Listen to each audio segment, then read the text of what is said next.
ደግፊኝ እናቴ ይሙላልኝ ጎናቴ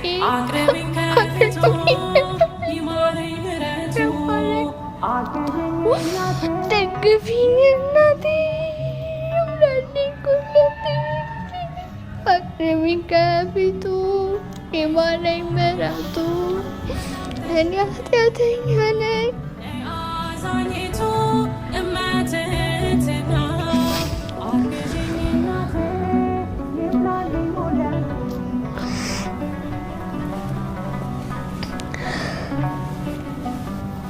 አይዞሽ በቃ ተይው ይበቃል። ዝማሬ መላእክት ያሰማልን። ፊቴ ያለውን አላውቀውም በቀንም በሌሊት አድራጊ ከጎኔ በመውጣት መግባት እንዳጠጣ ወደ ሳምቧ ይሄዳል። ሳምቧ ውሃ ይቋጥርና እንትን ይላል ብለዋል። ከዛ ግን እንደዛም ሆኖ እናቴ የሰሚነሽን አንድ ማንኪያ ማርና ጸበል ትሰጠኝ ነበር ጧት። ከዛ 3 ቀን ከወሰድኩኝ በኋላ ካይሱ ወጣሁኝ እና አትራሳውንድ ትታይ ተባለ። አትራሳውንድ ታየ። ከዛ አትራሳውንዱ ሲታይ እየዳነ ነው፣ ትንሽ ብቻ ነው ያለው ማለት ነው ቁስለቱ። ሲያርክ ሰሚነሽ ኪዳነ ምሕረት በጣም ተአምር ነው ስል ወደ ሳምቦ ይሄዳል ምናምን እያሉ እናቴ እምነቷ ራሱ መስጠቷ ራሱ እንኳንም ሰጠችኝ ያልኩት። እስካሁን ደስ የሚገርመኝ ነገር የእናቴ ጽናት። ምክንያቱም አተርፍም ከተባለ አንዳንድ ሰው ይፈርምና በቃ እዛው ቤቷ እንትን ትበል ብሎ በጣም ግራ እየገባኝ ያለ ነገር ስላለ ነው። what happened in this generation? ማን ነው ሁሉም ሰው ትምህርት አቆማችሁ ስኬታማ ትሆናላችሁ ያላችሁ? ማን ነው? you have to learn bro። ምንድነው ይሄ ሶሻል ኢንዛይቲ ያመጣው? ኢትዮጵያ ውስጥ ያመጣው ነገር በጣም ከፍተኛ ተጽዕኖ። ትሬደሮች ያመጡት ነገር ትምህርት አቁሜ ስኬታማ ሆኜ ምናምን ኢቭን ከትልልቅ ሰዎች ለራሱ ድሮ የነበሩ ትልልቅ ሰዎች እና አሁን ላይ ያሉት የዘንድሮ ትምህርት ምን ያደርጋል ወይ ወደ ውጭ ሀገር መሄድ ነው እንጂ bro ፈረንጅ አይፈልግህም ካልተማርክ ምንም ጣጣ የለበትም። you are stupid ነው የሚልህ። እዛ ማክዶናልድ አስተናጋጅ ነው የምትሆነው ገብተህ አቃሉ አልጎሪዝሙ የትምህርት አልጎሪዝሙ ተበላሽቷል። ኢትዮጵያ ውስጥ እኮ 50% የኢትዮጵያ ሕዝብ እኮ ስቱፒድ ነው። 50% ሳይሆን 70% እንጂ ሁላችንም ስቱፒድ ነው እንዴ? what's going on? you have to learn እንዴ። በጣም ስለገረመኝ ነው ቪዲዮ ይቀርጽ ካሉት በጣም ከዝኔ ያወራኋት ነበርና የምትጠበቅ በጣም ጂኒየሶች ልጅ ምን ትለኛለች? ጂኒየሶች ልጅ ምን ትለኛለች? ባከኔማ አሁን ቆሜ ትምህርቱን አቆመው ነው በቃ ቲክቶክ ልጀምር ነው። ማን ነው ቲክቶክ ሀብታም ያደርጋል አላችሁ? ሁሉም ነገር ፕሮሰስ አለው። በቲክቶክ ብር የሰሩ ሰዎችን ያጋሹን አውቃለሁ። እነዛ በቲክቶክ ሀብታም የሆኑ ሰዎች 5 ዓመት 6 ዓመት ቲክቶክ ላይ የቆዩ ናቸው። ወይ ደግሞ ቲክቶክ ላይ በጣም ኢነርጂ ያላቸው ጌም የሚጫወቱ ሰዎች ናቸው። ቲክቶክ ላይ ጌም ለመጫወት ደግሞ በጣም ኢነርጂ ያስፈልጋል፣ ጉልበት ያስፈልጋል። ዛትስ ዋይ ቲክቶክ ላይ ጌመር የሆኑ የተወሰኑ ናቸው። ኢነርጂ ያስፈልጋል፣ ኮንስታንት ያስፈልጋል። ምክንያቱም በአንድ ቀን ገብተህ ጊፍት የሚለቀብህ ሰው የለም። what happened in this generation? ሁላችሁም ተያይዛችሁ ሶሻሊዛይት ያመጣው ነገር በጣም መጥፎ ነው። you have to learn። ሴትን ብትሆኚ ደደብ ሴት የሚፈልጉ ወንድ የለም። ምክንያቱም አንቺን ይዞሽ እኮ ጓደኞቹ ጋር ይዞሽ ይሄዳል፣ ቤተሰቦቹ ጋር ይዞሽ ይሄዳል። ትምህርትሽን እውቀትሽ የሚፈትኑ ነገሮች ሞመንቶች አሉ። በዛ ሰዓት ማንም ሀዩ ሴት አይፈልግም። in this time in 2026 you have to learn። ተማሪዎች እግዚአብሔርን ፎከስ ማድረግ አለባችሁ። ማነው ትምህርት አቁማችሁ ሁላችሁም ሀብታም ትሆናላችሁ ያላችሁ? ትምህርት አቁሙ ሀብታም የሆነን ሰው ሜንሽን አታርግ አይምሮ ላይ። ትምህርት አቁሙ ገንዘብ የሰራው አጎትህን ወንድምህን አይምሮ ላይ ሜንሽን አታርግ። አይነግሯችሁም እንጂ በጣም ይጎዳሉ፣ እየተጎዱ ነው። ስቲል ባለመማራቸው ብዙ ነገር ሉዝ ያደርጋሉ። ብሮ ዓለም ለተማረ ሰው ብዙ እድል አላት፣ ብዙ እድል አላት ብሮ ለተማረ ሰው። ሰው ማህበረሰቡ፣ ነጮቹ፣ ጥቁሮቹ፣ የትም ኤዥያዎቹ፣ ኢሮፖቹ ለተማረ ሰው እና ላልተማረ ሰው የሚሰጥ ቦታ አለ። ሳይማር ገንዘብ የሰራውን አባትህን፣ ሳይማር ገንዘብ የሰራው አጎትህን ሜንሽን አታርግ ጭንቅላት ላይ እና ሮቴትን ምናምን ሜንሽን አታርግ ብሮ። ውጭ ሀገር ሄዳችሁ እግዚአብሔርን እንደምላችሁ ኢቭን የ10ኛ ክፍል ካርደን ይፈልጉታል። ማንም ደህና ስራ ያስገባል። ኢቭን ዲግሪህንና ማስረጃህን ለመቀጠል ውጭ ሀገር የ10ኛ ክፍል ካርድ ያስፈልጋል። እንዳለ የሄዱ ከ10 11 ምናምን ያቋርጣሉ። you have to focus። በተለይ አሁን ላይ እየተማራችሁ ያሉ ሴቶች ሃይ ስኩል ሆኑ ኤሌመንተሪ ሆኑ ካምፓስ ውስጥ ሆኑ ለማቆም እያሰባችሁ ያላችሁ ሴቶች እንዳትሳሳቱ። አክቹሊ መልክ ማተር ያደርጋል። እውቀት ሲጨመረበት ደግሞ ሃይ ሌቭል ነው። እና በጣም ማተር ያደርጋል በተለይ ሴቶች እውቀት። ሶ ዩ ሃቭ ቱ ፎከስ። ወዳችኋለሁ።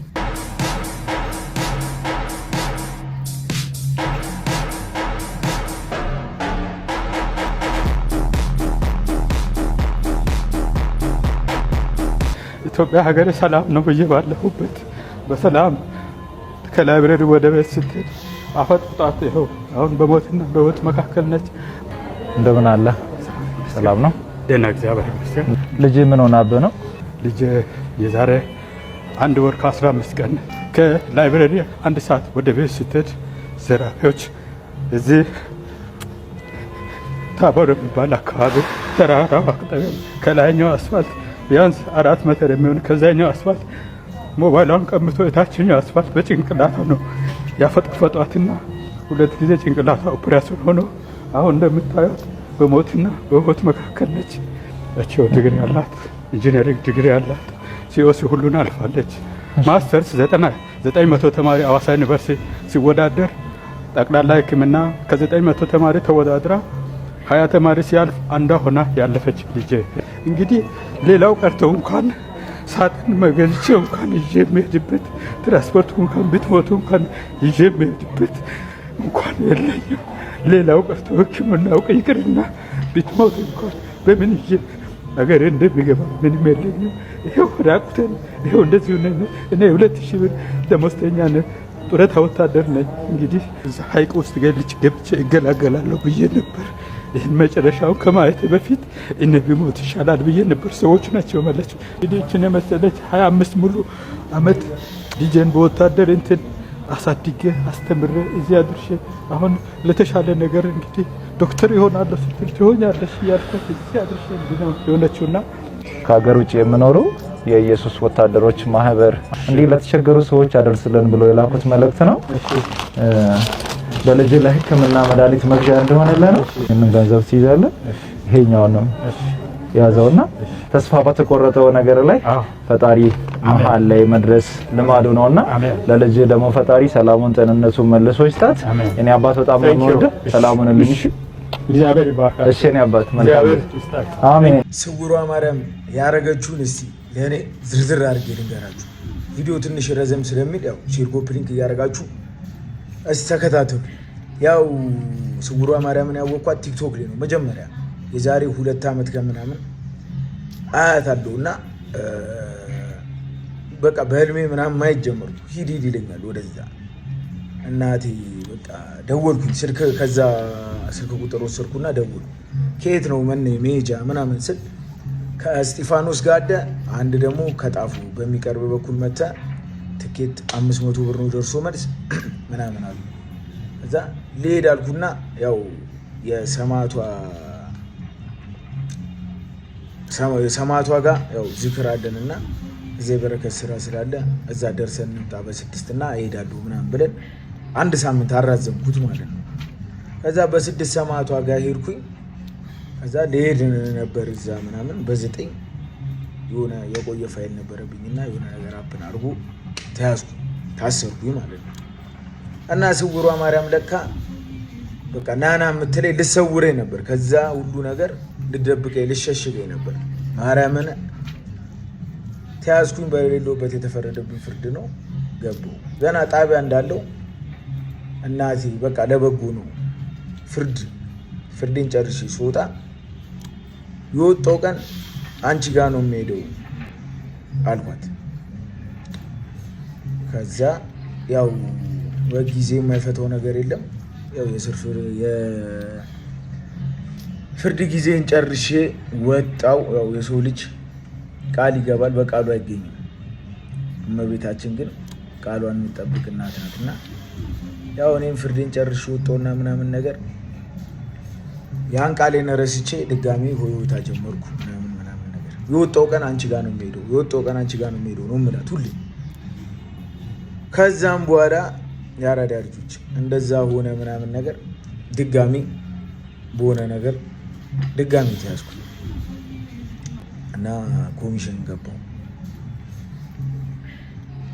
እናቴ ያው የሰው ልጆች ነን እናጠፋለን። ድጋሚ ደግሞ ያው እሷ ጨክንብን እና እናቴ ይህም ብቻ አስወጪኝ እና ለደጅሽ አብቂኝ አልኳት። አሁን ብዙ ነገር አይቼበታለሁ ማለት በቃ የሰው ልጅ ጥጉን ትፈተናለ። ፈተና ሰው ከጎን ታጣለ ምናምን። እመቤቴ ናት ከጎኔ የነበረችው። ማንም የለኝም ነበር ማንም። እና ትሰበራለ። ዱላ የማይሰብር ምንም የማይሰብር ሰው አንዳንዴ ትንሽዬ ነገር የምንላን ነገር ትሰብራለች። ሰው አለማግኘት በቃ ሰው አንዳንዴ እሱ እንዲህ ነው አይለወጥም ምናምን የሚባል ነገር አለ። ሁሌ እንዲህ ታጥቦ ጭቃ ምናምን አባባል። የሰው ልጅ ፈልጎ አይደለም ስህተት ውስጥ የሚገባው። የሰው ልጅ ህይወት ለመቀየር 1 ሰከንድ በቂ ናት አይደለ? እንደ ዱር አደሮች እና ያው ብቻ ያው ሰው ቶሎ ይሰለቻል። በ2 በ3 በ4 እንትን ይሰለቻል። እመቤቴ ሁሉ ብታጠፋም ሁሉ አብራናት። በሰው የተመካ የተረገመ ነው ይላል። በሰው እንዳትመካ። እንትና አለው እንትና ይደርስልኛል እንትና እንደዚህ። ማንም ከፈጣሪ ውጭ ማንም የለም ጀለስ። እመቤቴ ብዙ ነገር አደረገችልኝ። ከዛ ቦርጎ ቤት ማስወጣችኝ። ግን እኔም ቃሌን ጠበቅኩ። ግን ምን እላት ነበር መሰላችሁ? እመቤቴ ደጅሽን ሳረግጥ ምንም አይነት በረከቴን እንዳሰጭኝ እላት ነበር። እመቤቴ በረከቴን እንዳሰጭኝ ደጅሽን ረገጥኩለት። ትጀምሪያለሽ። ከዛ እንደወጣሁ ግን 11 ሰዓት ምናምን ነው የተፈተሁት። ቤት አደርኩ። በጧት ተነስቼ ስውሯ ማርያም ነገርኳት። እናቴ ይኸው መጥቻለሁ እማ፣ አሁን እንዳታቆሚው እናቴ እንዳታቆሚው ብያን ነበር የመጣሁት። እመቤቴን በረከቷን ጀመረች በዜሮ ደቂቃ ማለት ነው። ያው እግዚአብሔር ይመስገን ቲክቶክ መተዳደሪያው ነው። እመቤቴን ያደረገችልኝ። ቀጥሎ ደግሞ ያው ምንም እንደምታደርግልኝ አምናለሁ። ምስክርነቷን ደግሞ መሰክራለሁ ለእናታችን። እናታችን ንጽሕተ ንጹሐን ትግበር ትመስገን።